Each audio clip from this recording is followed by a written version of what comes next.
I wonder if our colleague is still able to accommodate a few questions despite... Yes, Mr. President, Your Honor. Okay, thank you very much, Mr. Ito ang pabirong tanong ni Senator Marcoleta kay Senator Raffy Tulfo sa unang araw ng sesyon ng Senado. Ito ay kaugnay pa rin sa privileged speech ni Senator Tulfo tungkol sa mga magsasaka at mga batas na may kinalaman sa presyo ng bigas. I stand here before you. The future of our rice farming industry is in danger.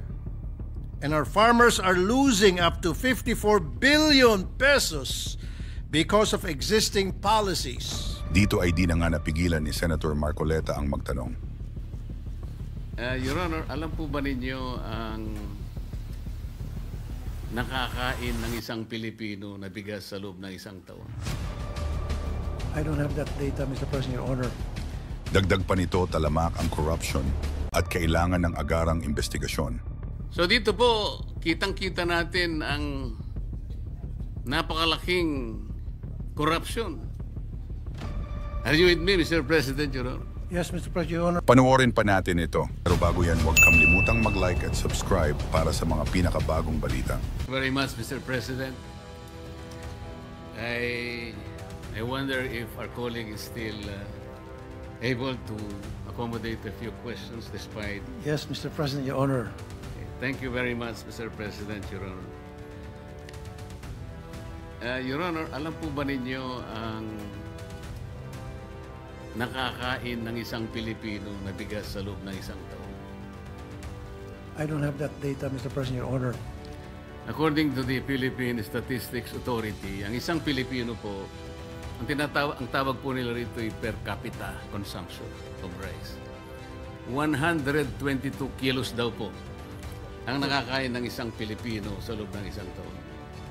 Sa mga tuwid, kinuwenta ko po 122 kilos times 115 million Filipinos divided by 20 something kasi para makita po natin per metric tons. Ang national consumption po pala, base po sa kwenta ko, Mr. President, 14 million metric tons of rice. Ito po ay 2024. Nagtataka po ako bakit binase nila sa 115 million Filipinos. Marami pa po namang mga sanggol Hindi pa naman kumakain ng bigas yung mga yun. Sabaw ng bigas, kinakain po yun, Sir President. Meron din pong mga probinsya ang ating bansa na kumakain ng kasaba. Sa Mindanao po siguro, marami doon. Meron din tayong mga lugar na mais ang kinakain, lalong-lalo na po sa Cebu. Sana po ay ibinawas sana ito.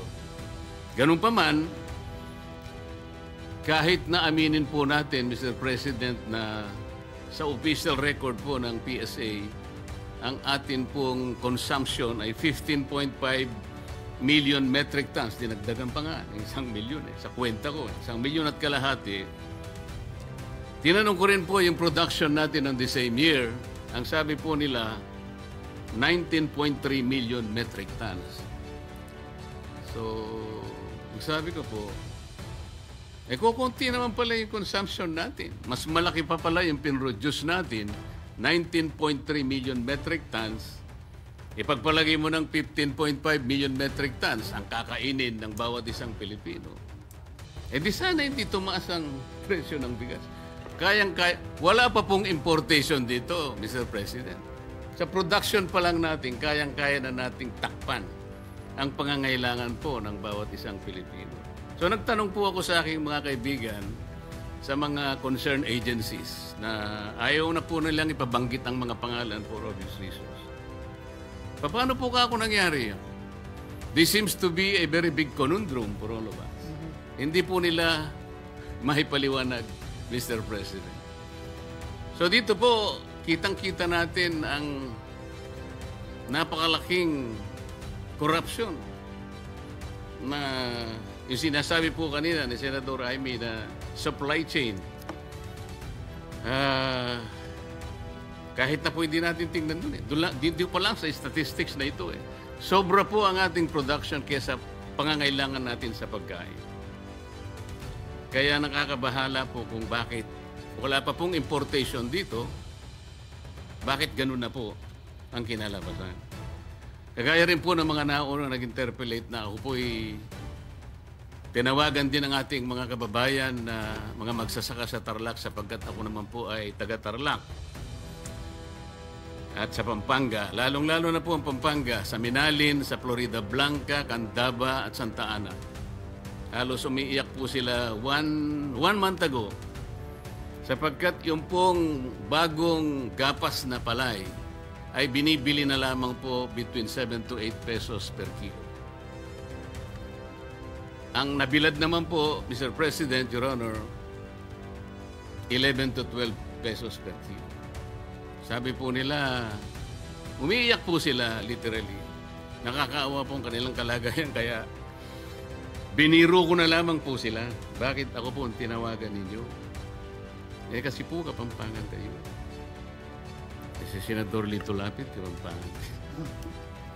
Pero kako, ganito po ang gagawin natin. Kakausapin ko po ang aming mga kasama at pag-uukulan po natin ng atensyon ito pong problemang ito. Tama naman po na kailangan natin pong lunasan kaagad. Sapagkat kagaya po ng sinabi nila, wala na po kami kanyang kinabukasan pagka ganito ang patuloy na mangyayari sa amin. Sa Tarlac po, katulad po ng pinag-uusapan nating tarification law, yung biyaya at pangako ng rice tarification law, sa barangay ko lamang po ay halos meron pang natitirang between 35 to 40 farmers na nabubuhay, Mr. President, Your Honor. Pero isa man sa kanila, nung tanungin ko, yung iba po ay meron ding nakalista sa RSBSA, pero ang karamihan po ay wala doon. Kaya nakikita ko, bakit wala sila sa RSBSA at yun namang nasa RSBSA, wala naman tinatanggap. Kaya kailangan po sigurong makita natin lahat yun, Mr. President. I totally agree with you, Mr. President, Your Honor. Pero kanina, medyo nakabulabog na banggit yung numero. Tama talaga kayo doon. Kung totoo yun, 14 million metric tons lang kailangan 115 Filipinos makukonsume na rice in a year versus 19 million metric tons ang pinoproduce natin sa ating bansa na bigas. Ba't pa tayo mag-import? So that has to be investigated, Mr. President. Sa kanila po galing yung statistics, Mr. President. That is correct. That has to be investigated thoroughly. Kung tama ba yung figures, then What is the pleasure of the Honorable Pangilinan? With the permission of Senator Marcoleta and Senator Tulfo. With the permission of the gentlemen who have the Thank floor, you. Senator Pangilinan may proceed. I may be mistaken, but I think the 19 million is palay. Igigiling pa yun. And 60% of that 19 million metric tons of palay becomes rice. So it's about 11.9 to 12 million na bigas. Kaya yung importation mo, yung consumption is 15 million bigas, 19 million yung palay. Pagka yan ay giniling, magiging 60%, which is about 12 million. So yung gap is about 2 million metric 2 tons. to 3 million. So dapat import natin no more than Well, 3 yes. million. Dapat, if we go by that Pagka ganon, yes. statistics, those numbers. hindi 5 million. Okay. So, well, again, we will have to check the data, but I think that's... We have to check the data, Mr. President, because what I got, hindi po pala ito. Because alam ko po ang conversion rate. 67% po ang conversion rate mula sa palay sa pagiging bigas. Kaya nga po ako'y nagtaka, kahit na halimbawa gawin po nating palay ito, mataas pa rin po yung production kesa sa consumption. At kung aalisin nga po natin yung iba sapagkat ibinasi po sa 115 million, talaga naman pong karamihan po ng mga sanggol hindi pa kumakain ng bigas, masyado pong malaki ang base data na ginamit po nila. I agree, Mr. President, Your Honor.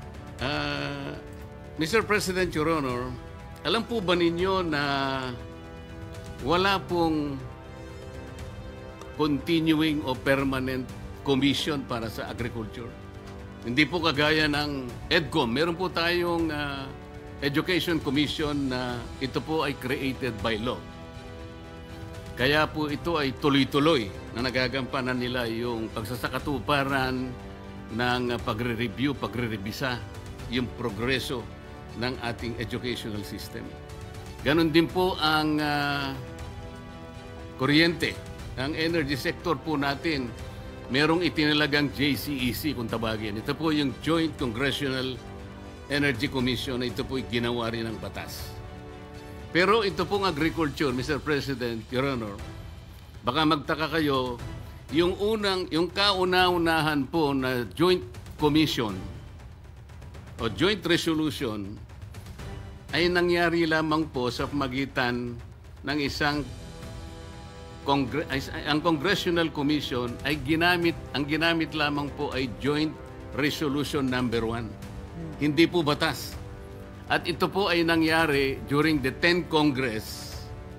Ibig sabihin po, Mr. President, Your Honor, 1995 o 30 taon nang nakararaan. Baka sakali pong i-consider ninyo, Mr. President, Your Honor, isabatas po natin ang pagsasagawa ng isang komisyon na magmo-monitor.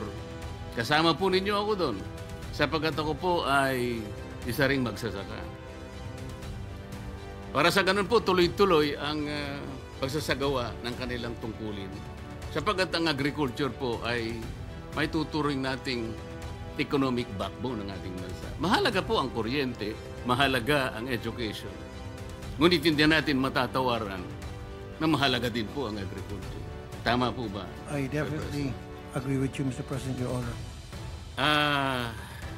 Hindi ko po sinasabi na may ayaw ko pong iwasan na sakasakali ang NFA makatulong po. I am with you in probably revisiting the NFA's function in relation to what it can do para sa ganun po ay maayos natin ang ating problema. But let us not put our eggs in one basket, Mr. President. Alam po ninyo, nakita ko po marami na pong mga batas na ginawa ang Congress. Meron po akong masasabing mga ilan sa inyo. Halimbawa, meron po tayong batas na ginawa.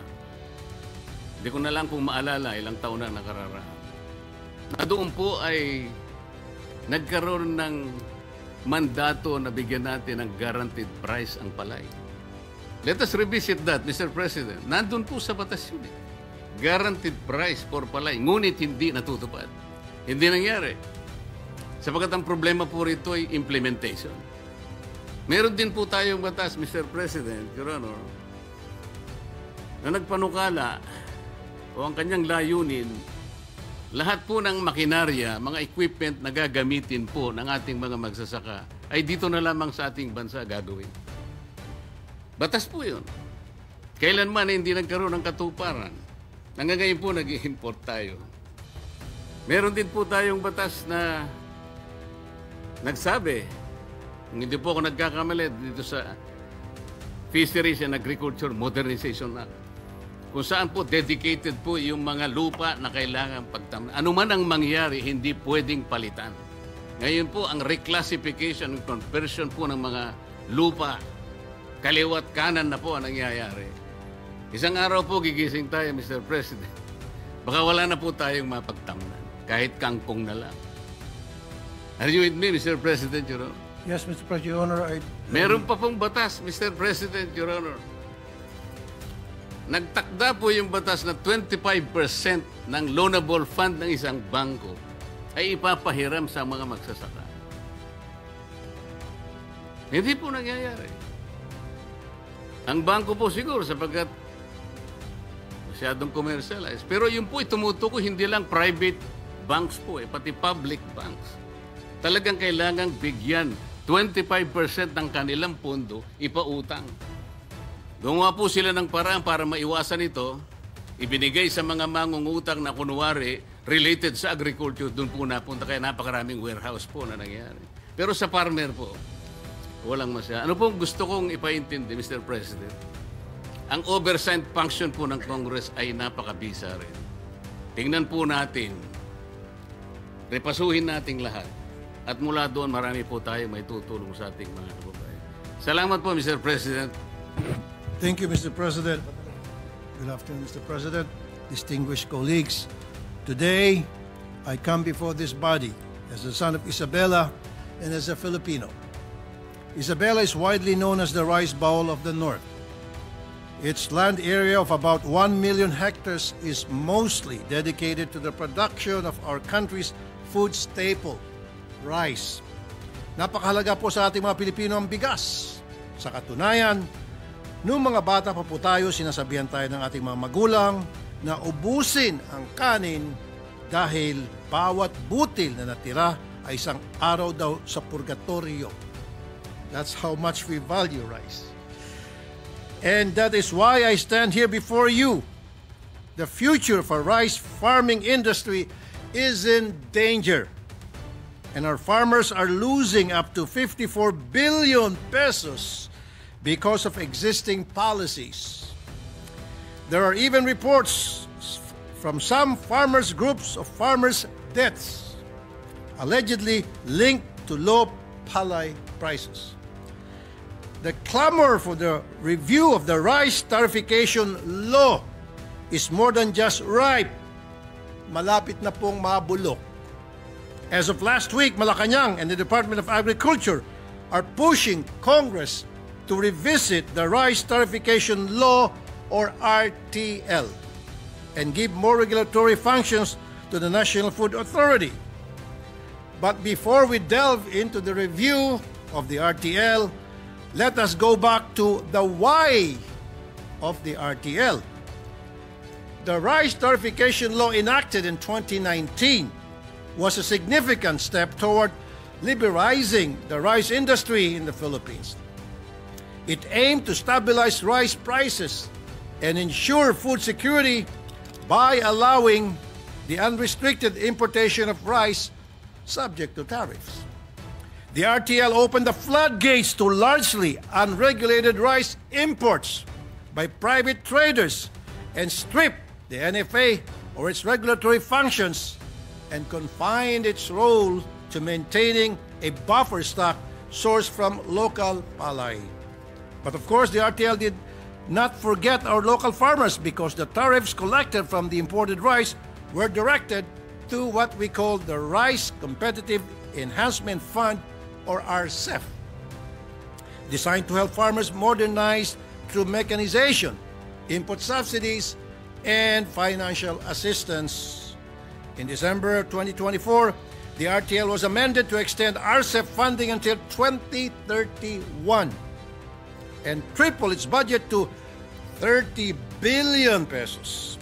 However, while the amendment authorized the DA to import rice in cases of food security emergency, it did not reinstate the NFA's full mandate to manage and stabilize the domestic rice market. So much work has been put into the enactment of the RTL. And while it had good intentions and ideas, something clearly went wrong along the way. Did our prices go down since its enactment? The answer is, hindi po. The promise of lower rice prices to consumers has not been fully realized. While there have been periods of lower prices, of course, the overall impact on consumer prices has been mixed. Wholesale prices of rice types also showed significant increases in 2024, with regular milled rice experiencing the highest growth rate at 28.95%, rising from 36.48 pesos per kilogram in 2023 to 47.04 kilogram in 2024. Did our farmers' productivity improve? That's the big question. If titignan po ang overall performance, halos wala pong nagbago. The influx of imported rice has led to a significant drop in the farm gate prices to locally produced rice. Our farmers who rely on rice farming for their livelihood are struggling to compete with the cheaper imported rice. This has resulted in reduced income for our farmers and has threatened their ability to sustain their farming operations. Kaya naman po, imbis na dumami ang local production, tumaas lang po ang importation natin. In fact, Philippine rice imports are projected to hit a record high of 5.5 million metric tons in 2026, exceeding the highest rice import volume of 4.8 million metric tons recorded in 2024. This will maintain the country's ranking as the world's biggest rice importer of this household staple. It is sad to see us in this situation when we once thrived in our own rice fields, even exporting to other nations many years ago. This is based on the estimate of the U.S. Department of Agriculture Foreign Agricultural Service. We must review the wisdom behind the lifting of the quantitative restriction on rice imports. Because without the NFA's involvement in rice procurement, traders face no real competition, enabling them to drive down farm gate prices and control market rates. Mr. President, after more than 5 years, our rice farmers by now should have felt the effects of the RCEP. Pero wala. Umaalma pa rin po ang ating mga pobreng mga magsasaka. Isa po sa paulit-ulit na nakakarating sa akin ay ang problema sa pamimigay ng rice seeds. Ang pagtakda ng RTL na dapat ay inbred rice seed lamang ang pwedeng i-distribute ay nagiging problema dahil nalilimita ang pagbigay ng ibang mas mahusay na rice seeds tulad ng hybrid rice seeds. Ang hybrid rice seeds ay mas ginagamit sa ibang bansa dahil ang production quality and quantity ay mas mahusay at mas marami. Totoo, may mga lugar tulad ng mga di maayos ang irrigation na mas mainam ang inbred seeds. Pero dapat pwede rin makapag-distribute ng hybrid gamit ang RCEP. Ulitin ko po, dahil po sa RTL, inbred lamang po ang pwedeng ipamigay at hindi po pwede ang hybrid. Ang nangyayari kasi, Mr. President, kapag hindi maganda ang nabibigay na seeds, ano pong ginagawa ng mga farmer? Hindi na gusto yung inbred seeds na binibigay sa kanila. Ibinebenta po nila ito at yung kinita nila sa pagbebenta, ibinibili nila ng hybrid seeds. It doesn't make sense. Bakit nagkaganon, Mr. President? Isa pang problema nila yung timing ng mga distribution. Dahil dumadaan pa sa napakaraming layers ang pagbili ng mga seeds at fertilizers, hindi ito napapamigay sa tamang panahon ng planting season para umabot sa harvesting season. Nasasayang ang RCEP budget na 3 billion pesos para sa seeds kada taon. Kaya naman, mas ginugusto na lang ng ating mga farmers ang cash allotment para sila na mismo ang bibili ng kanilang mga seeds at fertilizer. Kasi mas alam nila kung ano ang dapat na itanim sa kanilang mga sakahan. Kailangan natin malaman kung may paraan ba para maayos itong problema sa kabagalan ng procurement at pag-distribute ng mga seeds at farm mechanization support. Madugtong ko lang din, Mr. President, dito pumapasok ang korupsyon sa distribution po ng mga rice seeds and even sa tinatawag na abono fertilizer. Ang taga LGU, pasintabi, wala ko ituturong pangalan, si Mayor, si Chairman, ililista nila ang kanilang mga kaibigan, kamag-anak, kapitbahay kahit na wala namang sakahan para magkaroon ng allocation. Si Chairman, ililista ang pangalan niya para magkaroon siya ng allocation, and of course, dahil wala naman siyang farmland, ibibenta niya. Pinagkakitaan niya. Makatapos mabenta, bibili ng gin. According to people from the Department of Agriculture, napopolitika po ito sa mga Municipal Agriculture Office kung saan si Mayor ang nagdidikta kung sino ang nasasama sa listahan. May mga lehitimong farmers na di nasasama at may mga nasasama naman na hindi tunay na rice farmers. Dapat, Mr. President, it's high time na matigil na po ito. Sa ngayon, meron namang mekanismo ang DA para dumiretso sa kanilang regional office para makapagrehistro sa RSBA. Baka dapat tanggalin na sa mga mayor ang kapangyarihan na magrehistro ng RSBSA. We also have to ensure that there are physical verification of applicants to the RSBSA para siguraduhin na tunay na nagsasaka sila sa kanilang mga lugar. Dapat din linisin ito kung may mga dumodoble na registration. Ayon sa ilang reports na nakakarating sa amin, ang ilan ay pinarerenta ang lupa nila at ang tenant ay nakaregister muli sa RSBSA, kaya lumalabas na 2 ang nakaregister para sa isang lupain. At paano kung naibenta na o namatay ang farmer na may-ari ng lupa? May paraan ba para malaman kung dapat natanggalin sa registry? The DA must have access to other government data from the DSWD or PSA so that it is easier for them to verify and clean their list. At ang huling hinaing ko po sa aking na mga farmers ay ang kakulangan ng dryer facility para sa mga palay. Ito po ang paulit-ulit na hiling ng mga farmers po sa akin. Nung umuwi ako kamakailan lang sa Isabela, nagtutuyo pa rin po o nagbibilid pa rin po ang mga magsasaka sa kahabaan ng highway. Anong nangyari sa RCEP budget every single year na billions and billions of pesos at kasama po dapat doon ang pag-subsidize sa dryer. At bakit marami pa rin po mga farmers na pinatutuyo o binibilad ang kanilang palay sa mga kalsada, sa mga highway. At ano pong nangyari sa mga trading provided ng RCEP sa pamamagitan ng mga farm schools? We have 10% of RCEP for training or about 1 billion pesos. 1 billion pesos. But at present, there are reports that Filipino farmers are a dying breed.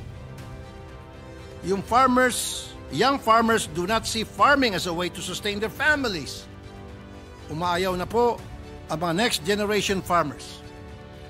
What has this training done for these young farmers? In response to these challenges, farmer groups have proposed several solutions. They advocate for the establishment of a rice price stabilization fund to support support farmers during periods of low prices. They also call for the implementation of stricter import regulations and quality control measures to ensure that imported rice meets the same standards as locally produced rice. Additionally, they emphasize the need for increased investment in agricultural infrastructure, research and development to enhance the productivity and competitiveness of local rice farmers. On the other hand, President Bongbong Marcos to the Department of Agriculture Secretary Francisco Chu Laurel has been calling for stronger regulatory powers to the NFA so that it can intervene in the market by releasing and selling rice stocks to the public. But we have to put safeguards so that the decision makers will not abuse their authority in favor of a few sectors. Finally, we need transparency and participation of all the sectors in decision-making process.